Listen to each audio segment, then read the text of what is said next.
بسم اللہ الرحمن الرحیم، السلام علیکم ورحمۃ اللہ وبرکاتہ۔ آج کا ہمارا ٹاپک اس حوالے سے ہے کہ محرم کے مہینے میں بیوی سے ہم بستری کرنے کا شرعی حکم کیا ہے۔ یاد رکھیں شرعی اعتبار سے یہ جائز ہے۔ بعض لوگوں نے اس غلط فہمی کو پیدا کر دیا کہ محرم کے مہینے میں یہ عمل کرنا، عمل زوجیت کرنا شرعاً جائز نہیں۔ یہ بات بالکل غلط ہے۔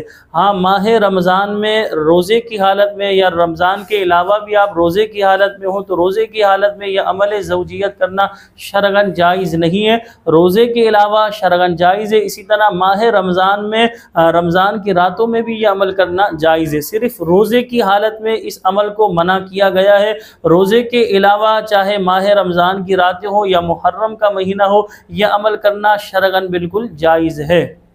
یہاں پر ضمن میں یہ بھی اس حوالے سے بھی کلام کروں، بعض لوگ اس حوالے سے بھی ہم سے معلوم کرتے ہیں کہ پیچھے کے مقام میں کرنے سے جو ہے کیا نکاح ٹوٹ جاتا ہے۔ یہ عوام الناس میں غلط بات مشہور ہے۔ یہ اس طرح نکاح نہیں ٹوٹتا، البتہ فقہائے کرام نے اس عمل کو حرام قرار دیا ہے کہ یہ عمل گناہ ہے، حرام ہے، اس سے اجتناب کرنا چاہیے۔ اور سائنسی پوائنٹ آف ویو سے اگر گفتگو کریں تو اس میں ظاہر سی بات ہے بیماری ہے، انسان کے لیے یقیناً یہ عمل نقصان دہ ہے۔ سائنسی اعتبار سے بھی گناہ الگ ہے، اللہ تبارک و تعالیٰ کی نافرمانی مول لینا ہے، اور اسی طرح سائنسی اعتبار سے اس عمل میں انسان بیماریوں میں مبتلا ہوتا ہے۔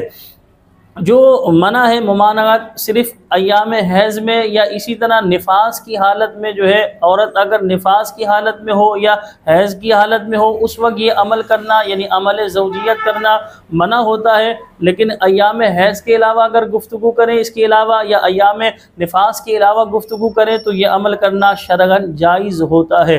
تو بعض لوگوں نے محرم کے حوالے سے اس حوالے سے غلط فہمی پیدا کی ہوئی تھی کہ محرم کے مہینے میں جو ہے عمل زوجیت کرنا ناجائز ہے۔ ایسا کچھ بھی نہیں ہے، لوگوں نے اپنے پاس سے اس چیز کو بیان کیا ہوا ہے۔ ہم یہاں ضمناً آپ کو اس بات کو بھی بیان کریں گے کہ اپنے پاس سے دین میں جو ہے بات کو ایڈ کرنا، اپنے پاس سے بات بیان کرنا شرعاً یہ درست نہیں ہے۔ آپ اپنے پاس سے کوئی بات بیان نہیں کر سکتے، جو دین اسلام نے بیان کیا اسی چیز کو آپ بیان کریں گے۔ اگر وہ آپ کے مزاج کے خلاف بھی ہو تو آپ نے اس چیز کو برداشت کرنا ہوگا، تاکہ آپ اپنے پاس سے ایڈ کر کے اپنے پاس سے جو ہے بات کو بیان کر دیں اور کہہ دیں یہ دین نے بیان کیا۔ حدیث پاک میں آتا ہے جو رسول پاک صلی اللہ علیہ وسلم پر جھوٹی بات منسوب کرے، یعنی جو بات آپ نے ارشاد نہیں فرمائی وہ بات یہ کہے کہ اللہ کے نبی نے فرمایا تو حدیث پاک میں آیا، وہ اپنا ٹھکانہ جہنم میں بنا لے۔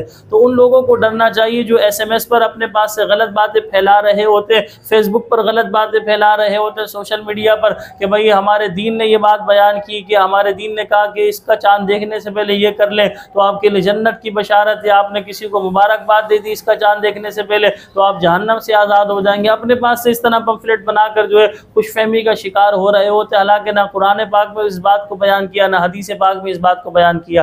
تو آج کا موضوع ہمارا جو خاص ایک بات کے حوالے سے تھا وہ تو ہم نے ذکر کر دی، لیکن ضمناً ہم اس کے حوالے سے آپ کو یہ بات سمجھا رہے ہیں کہ ہر سنی سنائی بات کو آپ آگے نہ فارورڈ کیا کریں۔ مستند ذرائع سے اگر آپ کے پاس آئی ہے، کسی مفتی نے کسی عالم نے بیان کی، آپ نے کسی مستند کتاب سے بات پڑھی ہے تو اسی چیز کو آپ آگے بیان کریں۔ سنی سنائی باتوں کو آگے بیان کر کے ہوتا ہے یہ غلط فہمیاں پیدا ہوتی ہیں، لوگ کہتے ہیں میں نے تو ایسا سنا تھا، میں نے تو ایسا سنا ہے اور آپ ایسا بیان کر رہے ہیں۔ تو بھائی آپ نے سنا ہے، آپ نے پڑھا بھی ہے، کسی مفتی سے تصدیق بھی کریے، کسی عالم سے تصدیق بھی کریے، یقیناً آپ کا جواب نو میں ہوگا کہ نہیں ہرگز میں نے تصدیق نہیں کی۔ تو ظاہر سی بات ہے آپ نے تصدیق نہیں کی تو آپ پریشانی کا سامنا تو آپ کو کرنا پڑے گا۔ ہمیں اپنی دعاؤں میں یاد رکھیے گا۔ السلام علیکم ورحمۃ اللہ وبرکاتہ۔